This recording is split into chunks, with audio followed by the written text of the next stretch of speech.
watching coverage you can count on.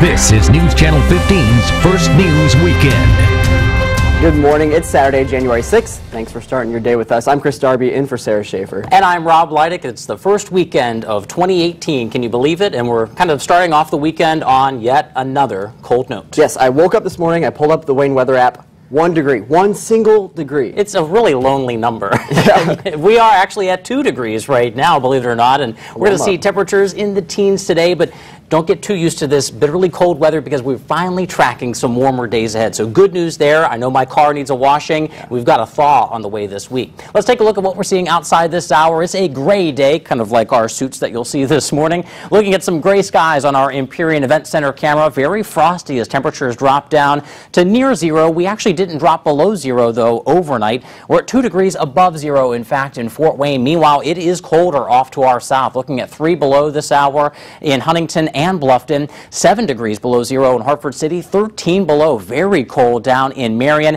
When you factor in the winds, it does feel a little bit cooler now. No wind chill here in Fort Wayne. Some wind chills, though, down to about 10 below further off to the south.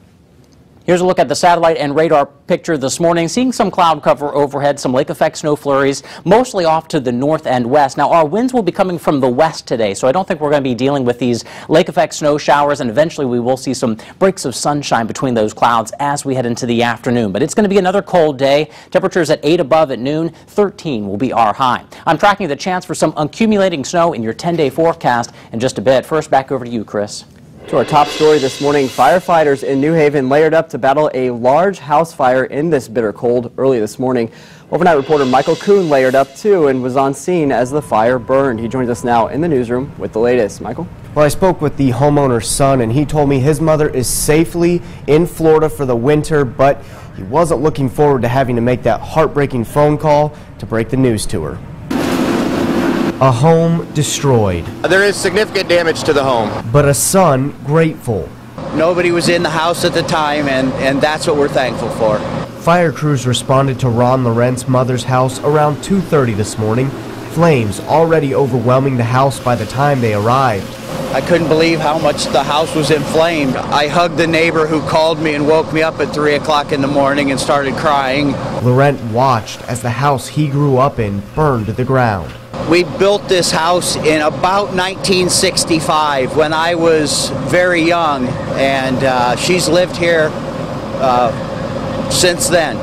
Now memories are all that are left. I don't know yet what to think. I'm kind of numb. It's not all from the cold. And cold it was, creating challenges for fire crews as it took them over an hour and a half to get the fire under control. We're rotating crews in and out. We called in additional crews to rotate everyone out so people were not getting too cold.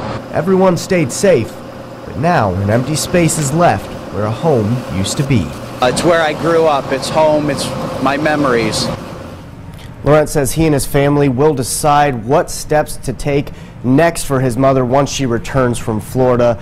In the meantime, that fire is still under investigation. Live in the newsroom, Michael Kuhn, News Channel 15. Multiple departments were called to assist Angola firefighters last night with the blaze at a mobile home park there. The fire broke out in the 1200 block of West Mill Street just before 8 p.m. Crews arrived to find a 14 by 60 mobile home on fire with heavy smoke. Steuben, Fremont, and Hamilton all sent departments to help. It's estimated the structure suffered $50,000 in damage. Police in Grant County are looking for an inmate after he escaped from a work crew yesterday afternoon. The Sheriff's Department says Brandon Kinder walked away from the crew, although it's unclear just how he got away. He was in jail on drug and theft charges. Police are offering a $1,000 reward to anyone with information leading to Kinder's arrest. He's not considered dangerous, but if you see him, do call police. In Fort Wayne, a search is underway for the suspect of an armed robbery that happened yesterday morning. A man wearing a fake beard robbed the Fort Financial Credit Union inside Meyer on Illinois Road. The man walked into the store around 10 o'clock, showed a handgun to the teller, and demanded cash. He took the money and left in a dark-colored SUV. Police released surveillance images. The man was also wearing a dark blue coat and camo-style knit cap. Anyone with information also asked to call police in that one. Now, the police are also looking for a man they say robbed Blue Jacket on South Calhoun Street. According to police, he walked into the building yesterday morning and asked for change for a dollar bill. He then ran around the corner of the counter and started taking money from the register. The man was wearing a blue and black coat with a hood. It's believed he was unarmed. He was last seen leaving the area on a bicycle. The flu outbreak is causing new restrictions at medical facilities around our area. The county health department is recommending that hospitals limit visitors to 2 per patient, and they must be 18 and older. Parkview and Lutheran are implementing the restrictions. Now, if you're going to go to the hospital and you're feeling sick, you are asked to wear a mask. Those are available at the hospitals. Doctors are also asking everyone get flu shots. Fort Wayne Animal Care and Control officers are staying busy responding to calls this winter as well. We spent a few hours following an ACC officer around in these freezing temperatures. He responded to a neglect case of a dog in an apartment with possibly no heat. He also showed us that a dog was outside but compliant with the city ordinance since he had shelter and unfrozen water. Officers have gone on 103 calls of animals outside since December 1st. 6 of those animals were removed and taken to Fort Wayne Animal Care and Control. Anything with these single-digit temperatures is going to give us automatic grounds to remove the animal if we're not able to make contact with an owner. For more from our ride along, look for the full story right now on Wayne.com. The iconic Fort Wayne Dance Club Flashback will see its final hooray tonight. On Facebook, Flashback owner Todd Smith encourages people to stop in and share memories with staff and friends this weekend. Smith reassures fans that they'll be moving on to something bigger and better.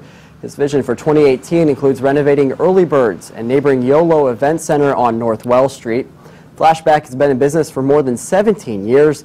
The people there are thanking patrons for their support. A good day to do things inside, which there's plenty going on. Yeah, stay inside where it's warm, too. Absolutely. You can do that at the Fort Wayne women's basketball team's hosting its annual Pink Out game and luncheon today. All the money raised will benefit the Vera Bradley Foundation for Breast Cancer. Wayne TV, once again, proud to be a sponsor. Alyssa Ivinson will be there as the MC today. Survivors will be honored with a ceremony at halftime. Tip-off is at 2. And don't forget, of course, to wear pink. Nearby, the Winter Bridal Spectacular is happening. The bridal show features wedding planners, vendor booths, giveaways, and more. It's from noon to 4 today and noon to 3 tomorrow at the Memorial Coliseum.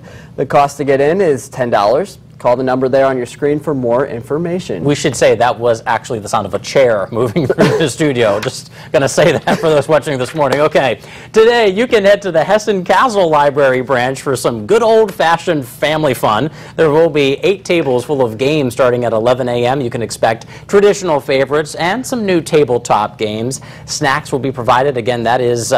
I think that is, it says tomorrow at 11 on the screen, though. Confused about the time. We'll have to look that up. We'll double check that. The play Red is now showing at First Presbyterian Theater. In it, abstract expressionist Mark Rothko lands the biggest commission in the history of modern art. Rothko works feverishly with his young assistant, who ultimately challenges him to face his undoing. The curtain rises on this raw and provocative stage play tonight at 7:30. Cost for that, $12. And just to confirm, the last event with the Hessen Castle Library, that is happening today at 11 a.m. Good deal. Well, our suits are gray, which means it matches the cloud cover outside in many places right now, but we'll see some breaks of sunshine as we head through the day ahead. It's going to be another frigid day. Highs only in the mid to upper teens. We'll drop down just below 0 this evening or in the middle of the night. When you wake up tomorrow morning, we're just above 0. Clouds overhead, but look at tomorrow, 29 degrees. That'll feel balmy. Some sleet and snow arrives towards the evening, continues overnight, so Monday morning could be a tricky travel day. Keep checking back for the latest forecast updates on your Wayne weather app. We're at 34 on Monday. 30 on Tuesday, and mid to upper 40s by the middle of next week. I want to give a quick shout out. People watching Cindy's Diner this morning. Thanks for watching. Yeah, and finally warming up. You're excited. Absolutely. I am definitely ready for some warmer temperatures for the overnights. Have a great day.